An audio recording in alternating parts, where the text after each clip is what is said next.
আসসালামু আলাইকুম। আমি শুভকান আছি সৌদি আরব থেকে, সৌদি আরব দাম্মাম। আমি অবস্থান করছি এই মুহূর্তে।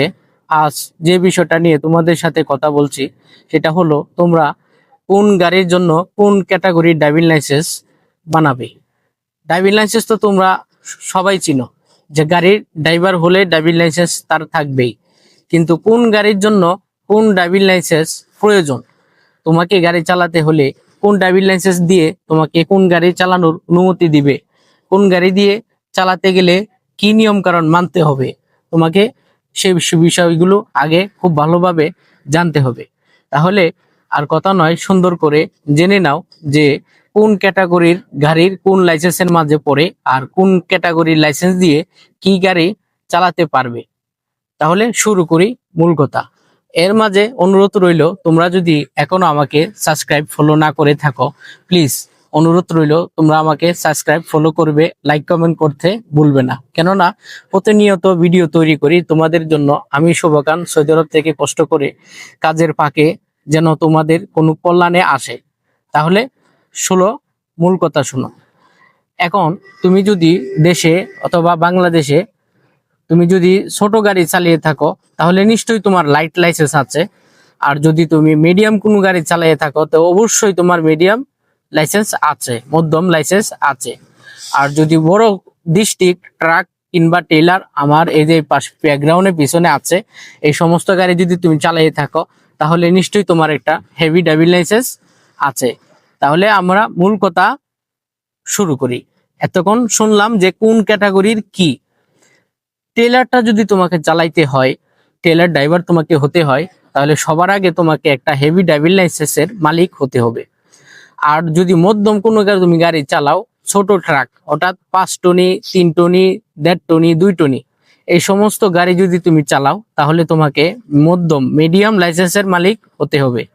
আর যদি প্রাইভেট কার, হাইয়েস্ট নোয়া, ছোট পিকআপের মধ্যে একদম 700 কেজি, 750 কেজি পর্যন্ত, 1 টন পর্যন্ত গাড়ি তুমি চালাও, তাহলে তোমাকে লাইট লাইসেন্সের মালিক হতে হবে। তাহলে আমরা জানলাম গাড়ির ক্যাটাগরি সম্পর্কে। এবার জানবো লাইসেন্স কোন গাড়ির জন্য কিভাবে বানাবে। আবারও চলে যাই টেলারে। টেলারের ড্রাইভিং লাইসেন্স যদি তুমি বানাতে হয়, তাহলে তোমাকে টেলার চালাতে জানতে হবে। এবার তুমি টেলার যদি চালাতে না জানো, তাহলে তুমি টেলারের ড্রাইভিং লাইসেন্সটা কিভাবে করবে? ভাই তোমাকে বলছি, মনোযোগ দাও কথায়। তুমি যদি টেলারের ড্রাইভিং না জানো আর ভালো মতো চালাতে না পারো, তাহলে তুমি টেলারটা ইন্টারভিউ কিভাবে দিবে, আর ইন্টারভিউ দিয়ে পাস না করতে পারলে ড্রাইভিং লাইসেন্সটা তুমি কিভাবে বানাবে? এটাই তো মূল কথা, তাই না? এটাই তো সবার মনে প্রশ্ন, যে আমি তো টেলার চালাইতে পারি না, যারা ছোট ড্রাইভার রয়েছে। আমি তোমাদেরকে ব্যাটা ভাঙিয়ে দিতেছি, একটু মনোযোগ দিয়ে ধৈর্য সহকারে ভিডিওটা দেখো, কেমন? প্লিজ কথা দিচ্ছি, বিশ্বাস করুন, আমি আপনাদেরকে কাউরা ভাঙিয়ে দিতেছি, আপনাদের বের ভাঙিয়ে দিতেছি।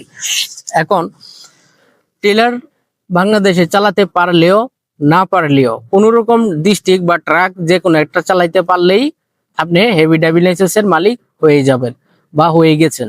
এখন বাহিরে কোথাও যদি আপনি গাড়ি চালান, বিশেষ করে সৌদি আরব, সৌদি আরবের সরকার এমন নিয়ম কারণ করেছে, কেউ যদি হেভি ড্রাইভিং লাইসেন্স পেতে চায়, নিতে চায়, তাহলে টেলার, এই সমস্ত টেলার চালায় তাকে দেখাইতে হবে। কি চালায় দেখাবে ভাই? সোজা শোষ করে চালানো না ভাই, তাকে পার্কিং করে দেখাইতে হবে। 3 ধরনের পার্কিং সাধারণত ইন্টারভিউতে নিয়ে থাকে।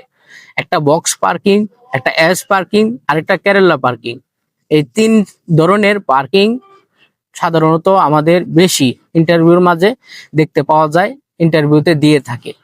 আর এই সমস্ত পার্কিং যদি তুমি সুন্দরভাবে করতে পারো, এক চান্সে কিভাবে, আমি তোমাদেরকে আরেকটু খুলে বুঝাই দিই। বিরক্ত হও না, একটু ধৈর্য সহকারে দেখো কিভাবে। ব্যাগে তুমি যখন দিতেছো, ব্যাগ পার্কিং যখন করতেছো, তুমি শুধু ব্যাগেই যেতে পারবে, গাড়িটা থামায়ে তুমি এক সুতাও সামনে আগাতে পারবে না। কারণ হলো, তোমাকে ব্যাগ দেওয়া হয়েছে, এক চান্সে যদি তুমি ব্যাগ পার্কিংটা করতে পারো, তবেই তুমি ব্যাগ পার্কিং এ পাস। আর যদি একটু সামনের দিকে আগাইতে হয়, হঠাৎ এমন ভাবে কাটিং করছো, এখন তোমার সামনে না আগাইলে পিছনে কোথাও বেঁধে যাবে, খুঁটাতে, সিগনালে, যে কোনো ভাবে বাঁচতে পারে। তুমি দিতে পারতেছো না, কাটিং করতে পারতেছো না, এখন তোমাকে সামনে দেওয়াই লাগবে, তুমি ফেল।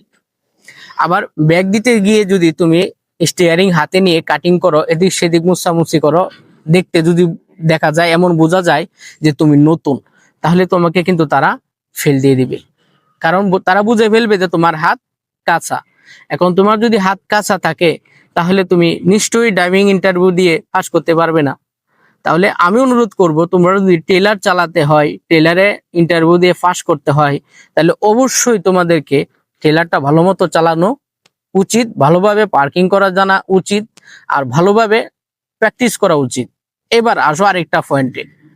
তো বলতে পারো যে টেলারের ড্রাইভার, সবাই কি টেলারের ড্রাইভার? না, সবাই তো টেলারের ড্রাইভার না। আমরা তো ডিস্ট্রিক্ট ড্রাইভার ছিলাম। তাহলে আমরা ছোট গাড়িও চালাইছি, প্রাইভেটও চালাইছি। প্রাইভেট চালানো, ট্রাক চালানো আর ছোট মাঝারি গাড়িগুলো চালানো একদিকে একরকম, আর টেলার চালানো আরেক রকম। টেলারের কাটিং হলো ডাইনে কাটলে বামে যায়, বামে কাটলে ডাইনে যায়। আসলে যেভাবে আমি বলছি সেভাবে কিন্তু হয় না, আরো কঠিন। সেটা স্টিয়ারিং এ যখন বসবেন তখন উল্টা দিকে কাটিং আপনার আসতে চাইবে না, আসবে না ভাই, বিশ্বাস করুন আসবে না। তো আমি বলবো যে কোনো উন্নত দেশে ড্রাইভিং করার জন্য বিদেশে আসার আগে এই সমস্ত কথাগুলো আপনার জানা উচিত। এমনকি এই সমস্ত বিষয় নিয়ে আপনাকে ভাবা উচিত যে আপনাকে দিয়ে কি হতে পারে।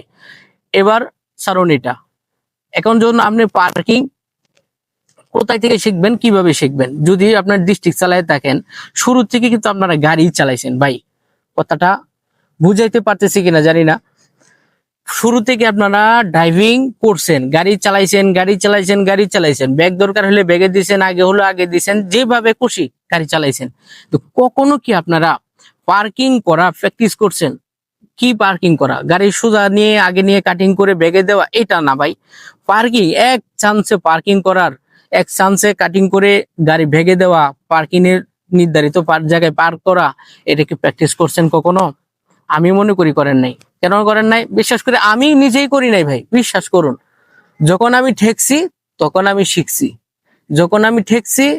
আমি শিখছি। কথাটা বলার অর্থ হইলো আমি নিজেও প্র্যাকটিস করতাম না। আমি গাড়ি চালাইতে পারি, সুন্দর করে পার্কিং করতে পারি, গাড়ি কোনো ইজি আমার কাছে কোনো ব্যাপার না, কিন্তু যখন পার্কিং করতে গেছি তখনই ভেজাল। হচ্ছে না। তো আমি বলবো তোমরা ড্রাইভার সিনিয়র পুরনো ড্রাইভার, আমি মানছি তোমাদেরকে, কিন্তু তোমাদেরকে অনুরোধ করব তোমরা পার্কিং করাটা খুব ভালোভাবে সুন্দরভাবে শিখো। পার্কিং করাটা যদি তোমরা সুন্দর করে না শিখতে পারো তাহলে তোমরা ইন্টারভিউতে গেলে ফেল করবে, আর ইন্টারভিউতে যখন ফেল করবে তখন বারবার ভোগান্তিটা তোমাদেরই হবে। তাহলে আমি অনুরোধ কি করলাম, কেন বারবার অনুরোধ করতেছি? ভাই আমি বাংলাদেশি, প্লিজ আমাকে অবশ্যই সাবস্ক্রাইব করবেন, ফলো করে দিবেন। আর অনুরোধ করার উদ্দেশ্য হলো যে সৎভাবে, সৎ রাস্তায় কিভাবে কি করবেন এই সমস্ত কথা নিয়ে আমি মাঝে মাঝে ভিডিও বানাই, বিভিন্ন জায়গায় বিভিন্নভাবে অনুরোধ করে থাকি আপনাদেরকে। আপনারা শিখুন ভাই, শিক্ষার কোনো শেষ নাই, মায়ের কোনো বয়স নাই।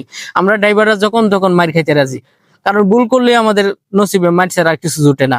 আমি বলবো ভালোভাবে যদি আপনারা শিক্ষা নিতে পারেন, আমি মনে করি আপনারা অবশ্যই সচেতন ভাবে গাড়ি চালান, তাহলে সুন্দরভাবে পরিচালনা করতে পারবেন। জীবনে কখনো ঠেকতে হবে না ভাই। আপনি যদি ভালোভাবে সুন্দরভাবে গাড়িটা মেনটেন করে চালান, শুদ্ধভাবে চালান, জীবনে কোনোদিন অ্যাক্সিডেন্ট দুর্ঘটনা হবে না। কেন হবে না? আপনি একজন ভালো যোগ্য ড্রাইভার হতে পারবেন যদি নিয়ম কারণ শৃঙ্খলা মাইনা চলেন। তো আজ এই পর্যন্তই, আর কথা বাড়াচ্ছি না। ভালো থাকবেন, সুস্থ থাকবেন, আল্লাহ হাফেজ।